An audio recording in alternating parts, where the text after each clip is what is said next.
Hello everyone, welcome to our channel. బంగాళాఖాతంలో ఏర్పడిన అల్పపీడనం కారణంగా తెలుగు రాష్ట్రాల్లో భారీగా వర్షాలు. వివరాల్లోకి వెళ్దాం, వాతావరణ పరిస్థితులను తెలుసుకుందాం. వాటన్నిటికంటే ముందు మీరు ఇంకా మన ఛానల్ సబ్స్క్రైబ్ చేయనట్లయితే వెంటనే సబ్స్క్రైబ్ చేసి పక్కన ఉన్న బెల్ ఐకాన్ కూడా క్లిక్ చేసేయండి. ఇక వివరాల్లో కనుక వెళ్ళినట్లయితే బంగాళాఖాతంలో ఏర్పడిన ఉపరితల ఆవర్తన ద్రోణి క్రమేణా బలపడుతుంది.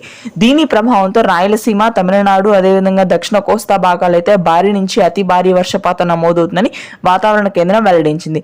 జనవరి 11 నుంచి 16 వరకు కూడా తెలుగు రాష్ట్రాల్లో అక్కడక్కడ భారీ వర్షపాతం, మరికొన్ని ప్రాంతాల్లో మోస్తరు వర్షపాతం నమోదు కానుంది.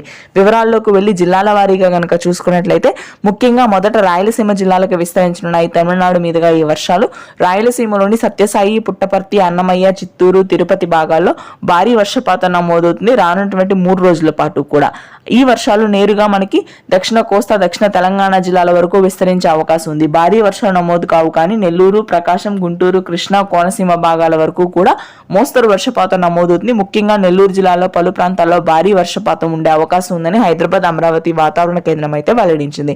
ఇక ఉత్తర తెలంగాణ, ఉత్తర కోస్తా వ్యాప్తంగా కూడా పూర్తి స్థాయిలో చలి తీవ్రత అనేది తగ్గుముఖం పడుతుంది రానున్నటువంటి 4 రోజుల తరువాత. ఇక ఆ తరువాత మధ్య తెలంగాణ భాగాలు, దక్షిణ తెలంగాణ భాగాల్లో మోస్తరు వర్షాలు ఉంటాయి. Thank you.